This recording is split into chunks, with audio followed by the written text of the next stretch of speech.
And maybe that's unfair. Actually, it probably is unfair. But football has never been a fair with legacy.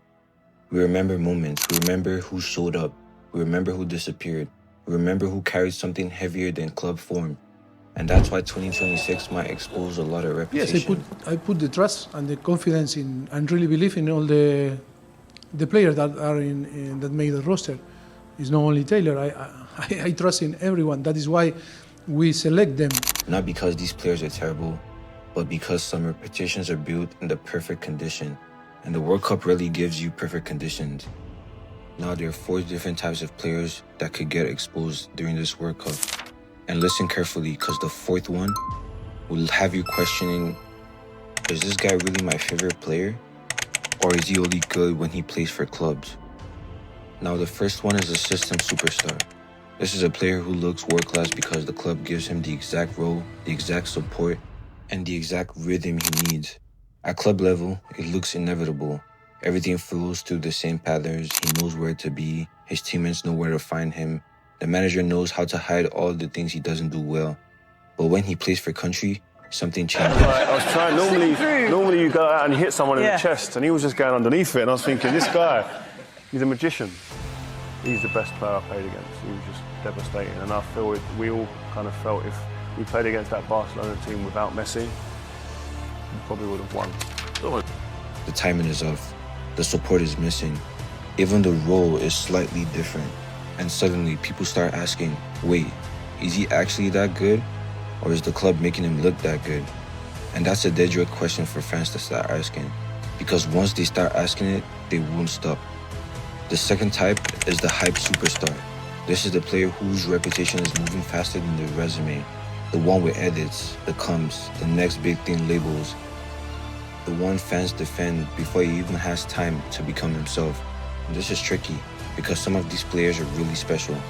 But the internet does this thing where it turns potential into proof. Lamine, the first thing I was, wow, this guy is like, how is possible in this age? He's already on this kind of level, you know? And even that he was 16 years old, that was still like, come on, it's impossible to be so good, so, you know, so clever also in this age. A player has 3 great games and suddenly he's generational. He scores 1 big goal and suddenly he's clear of all players who have made it for years. Then the World Cup arrives and the stage doesn't care about potential. It asks for impacts. Right now, not in 3 years, not in 3 games, but right now. And that's beautiful for young stars because the same people who overhype them are usually the first people to say they were overrated. And that's why I almost feel bad for some of these players. The third type is a stats superstar, the player whose numbers look insane.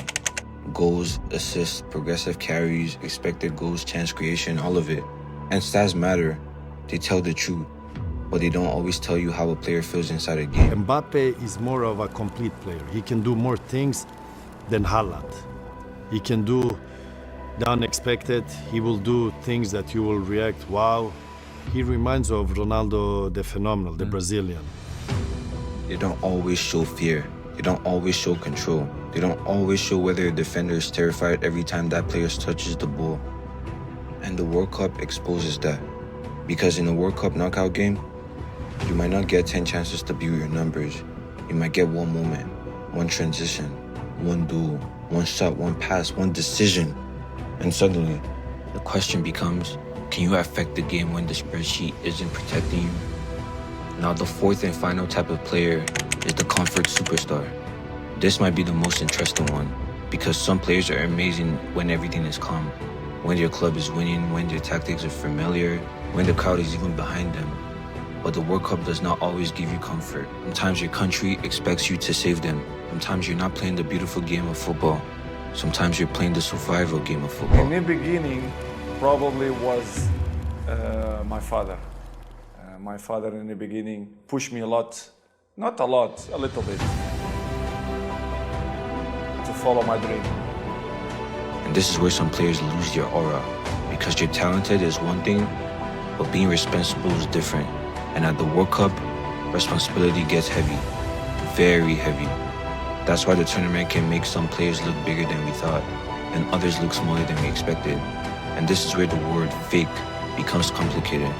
Because when we say fake superstar, we don't always mean a bad player. Sometimes we mean a player whose reputation is bigger than his responsibility. A player who's talked about like a main character but plays like a supporting piece when things get difficult. And maybe that sounds harsh. Maybe I'm being too critical.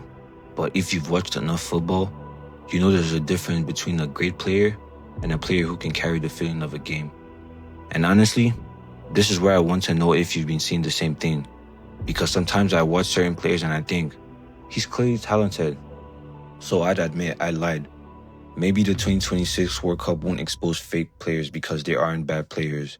Maybe it'll expose fake superstars because some reputations are never built for comfortable football. Club football can make a player look perfect. The World Cup asks if he can still matter when perfections disappear. And that's the question. Not who has the best stats, not who has the best headers, not even who has the loudest fan base. The real question is, who can still look like himself when the game stops helping him? Because where legacy starts, in discomfort, in chaos, in games where the system breaks, and maybe I'm wrong. Maybe some of these players we doubt are about to prove they were real the whole time. Maybe some of the hype is justified. Maybe 2026 won't expose them. But that's what makes it interesting. Because the end of this World Cup, some players will leave with bigger reputations than ever, and some, well, people will start having different conversations about that, I'll tell you that much.